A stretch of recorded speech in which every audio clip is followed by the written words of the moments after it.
Damn. This is an arrest, years in the making. Rapper Marquise Conway, known as Yella Beezy, charged with capital murder in connection to the shooting death of Melvin Noble, a rival artist who went by Mo3. These records would show that the defendant drew $40,000 in the days following the murder of Melvin Noble. Yo, face! Show your face, please, with sugar on top!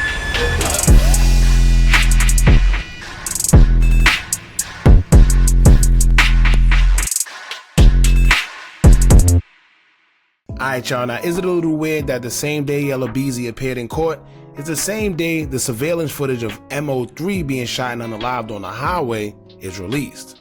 Yes.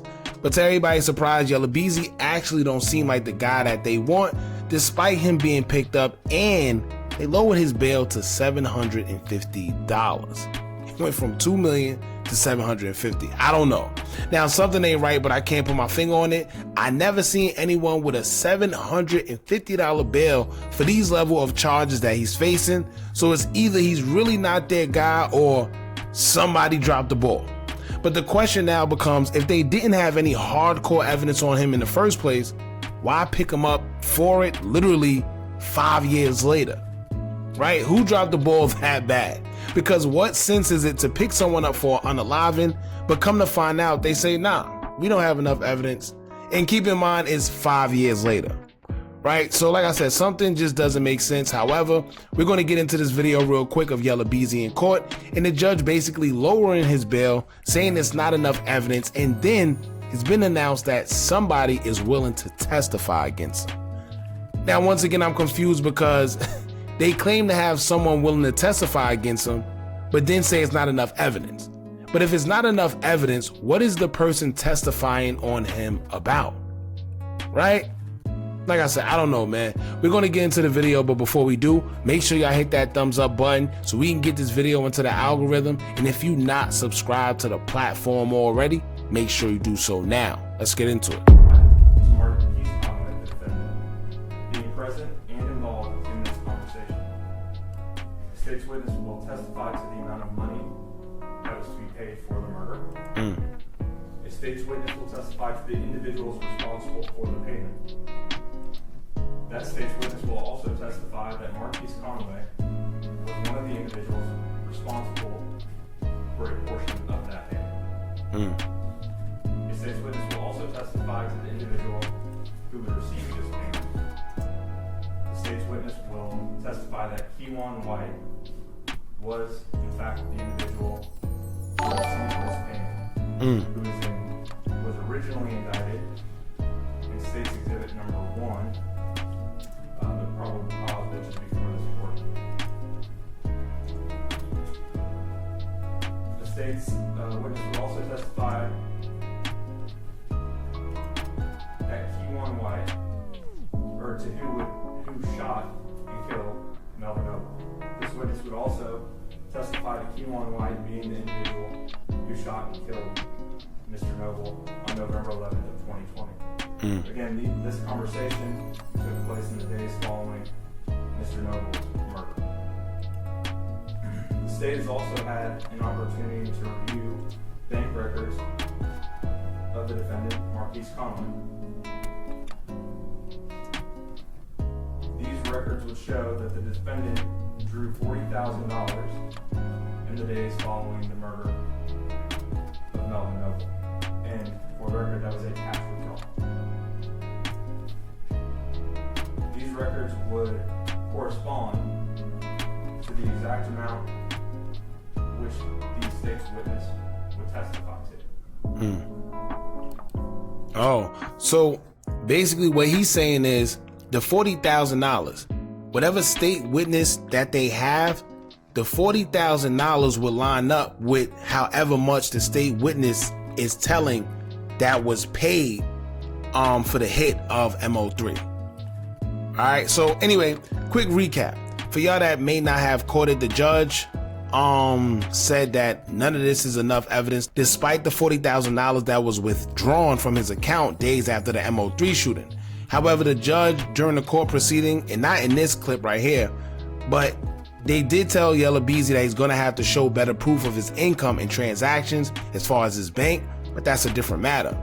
Now, he also has to stay out of contact with the victim's family, and also anyone affiliated with him can't do anything, and I'm assuming she's alluding to the victim's family and, witness tampering, things of that nature. Now, during the proceeding, his grandmother also got on the stand, which was strange, but then they also read his mother's phone number out loud to the public, so she's also gonna have to get that changed as well. And as y'all can see, Keywan, right? Keywan. Now, Keywan, better known as Keywan Dontrell White, who is 23 years old, is one of the suspects who they are saying was the gunman in the Mo3 shooting. They're saying he was the guy we all seen get out and chase Mo3 down, but he's awaiting trial as we speak, and he's already serving a 9-year prison sentence on a firearm charge that connects him to the Mo3 shooting as well. That's what I read.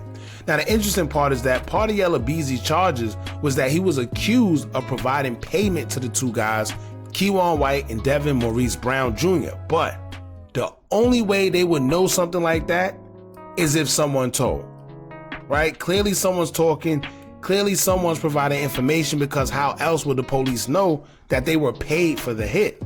And even if they suspected that it was a paid hit, in order to bring it up in the court of law and charge him for it, it has to be some sort of proof that makes it legible, right? But as y'all also pay attention to what he was saying, Keywan White isn't the snitch like everybody thought. They're saying they have a state's witness that can say that Keywan White did such and such. Keywan White and Devin was paid. Keywan White and Devin was this and that. They say they have a state witness. If it was Keywan White, they would have said him, or they would have kind of like redacted his name or whatever, but they said they have a state witness, so that means Keywan White is in the clear. He's not the one that's cooperating. So I don't know, y'all, but they did say that Yella Beezy withdrew $40,000 days after the hit. I'm surprised they didn't question him more on it, because I can't lie, if that's all they have to go off of, trying to prove that he paid them for that, then that's a weak argument. Right? He's a rapper. He could easily say, look, I took 40 out to pay for a chain, buy jewelry, or go clothes shopping, buy a car, or I had to do furniture or something in my house. Who knows? But they're going to have to come better than that if that's all they had. Now, unless they have text messages, phone calls, or something of him involved with the suspects talking about the 40K, then okay. But other than that, I don't see how that charge could stick, which is probably why they lower his bail. But that's a sloppy job on the police behalf, because how did you not think of this ahead of time? Right? How did you not think of this before y'all decided to go get this man? And then to go from $2 million bail to $750, what was the sense in picking him up? All y'all did was alert him that y'all are on his body. Simple as that. So I don't know, man, but other than that, y'all jump in the comments, let me know what y'all think about this. They have longer clips of the court proceeding, but this was the most important part to me. That's why I chose to play it, and it just pointed out a few things. So allegedly he had $40,000 that he withdrew. They're trying to affiliate that with the money that he paid to get the hit done. They say they have a state witness. That's probably the most important part out of this all, them having a state witness. And then the next question is who? Right? So y'all jump in the comments, let me know what y'all think about all this. Don't forget to like, comment, share, and subscribe. Hit that bell so you're notified every time we drop new content. And remember, as long as you keep on watching, I'm gonna keep on dropping. I'm out.